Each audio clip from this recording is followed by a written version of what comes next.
Over the past decade or so, we have seen out to the very limits of the observable cosmos. We've mapped its largest structure, the cosmic microwave background, the oldest light in the universe according to the standard Big Bang model of cosmology.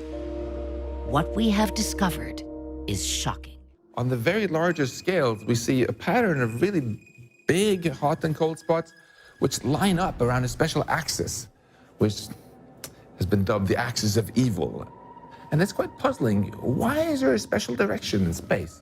Well, you know, it's interesting that you asked that, because in 2009 they set up a probe called the Planck probe. It just came back with the results in 2013 in March. I don't know if you heard about it or not. No. The European Space Agency set it up in cooperation with NASA.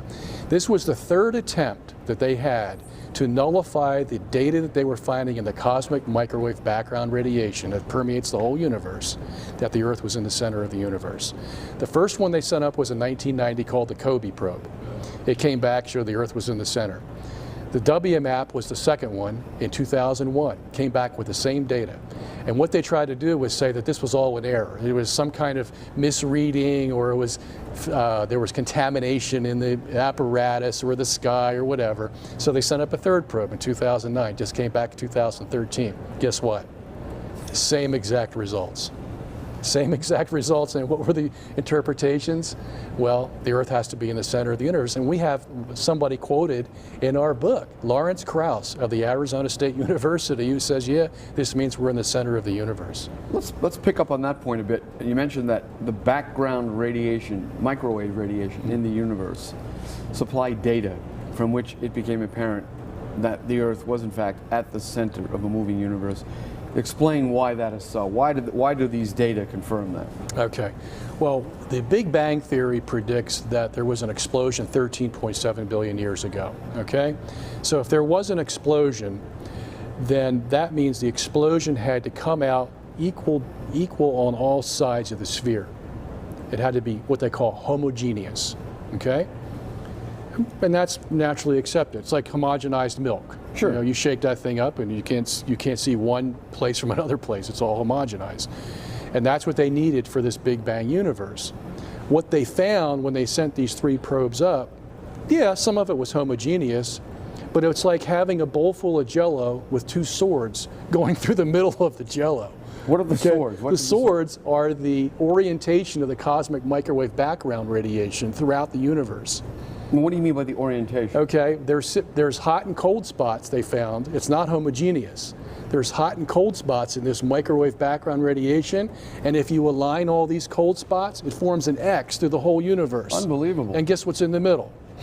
Oh, you're kidding. No. This is what the data show. This is what the data come on shows. now. What mainstream publication recognizes The this? University of Michigan, Dragon Hutterer, Craig Copey, Glenn Starkman. These are all the guys who have done all the work on this microwave radiation. They write it in their papers. They wrote one in 2004, 2008, 2010, and 2012, and they're writing another one on the Planck probe. So you're saying these space probes were designed to explain away the X represented by the hot and cold They wanted spots. to make sure it wasn't an accident. Okay, so there were how many probes in total? 3 in 20 years. And you're saying that all three confirmed what then? That the Earth is in the center of the universe. On the basis of the hot and cold spots? Yes. Whose alignment represents an X. An X. And at the center of the X is the Earth. Right, and they call that X the axis of evil. That was coined. Scientists call that the axis of evil. Called it the axis of evil. That was coined in 2004 when Bush went into Iraq. Remember, he called them the axis of evil? So this cosmologist just picked it up and said, yeah, well, here's the axis of evil right here in the universe. So, in other words, they're enraged by the finding. Oh, yeah. Because it upsets their worldview, which has to displace the Earth's special position in the universe. Yeah.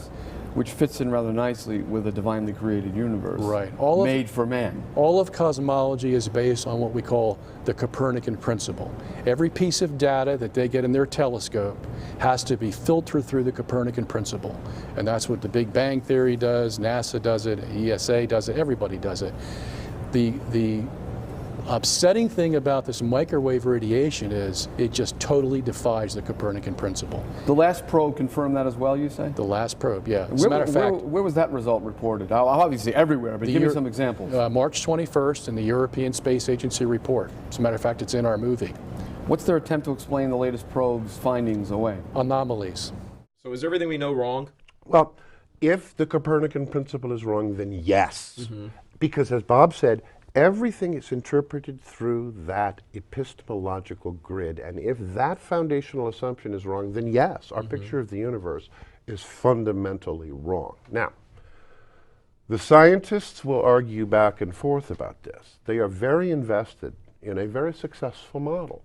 But that model has a lot of patches in it. Dark matter, dark energy, you know, these things have not been observationally confirmed.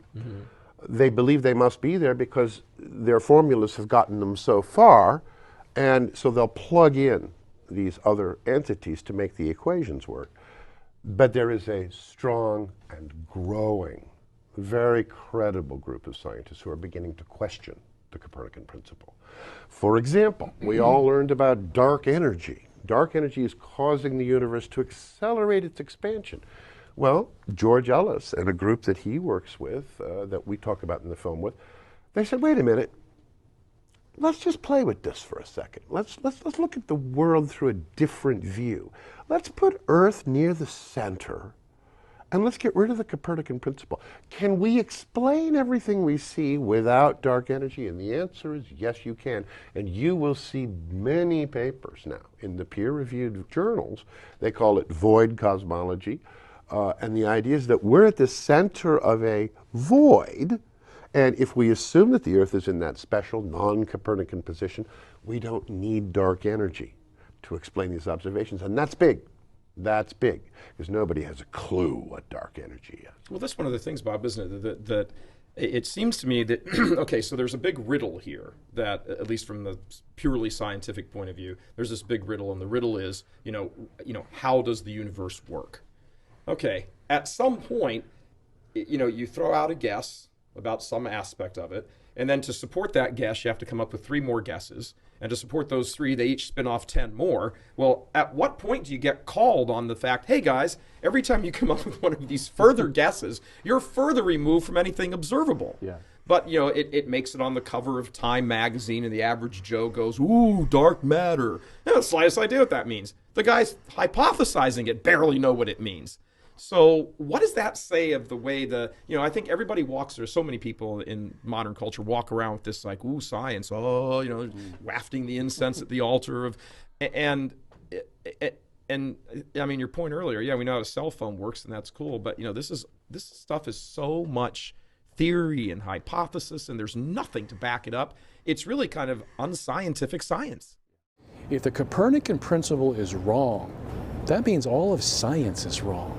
Everything, cosmogony, paleontology, cosmology, archaeology, everything now becomes suspect because we can't support these long ages. We can't support this vast universe. As a matter of fact, we're in the center of it. How does that happen? Well, it's not going to happen by chance. Someone had to put it there, you see, and that's what they're scared of. That's the motivation.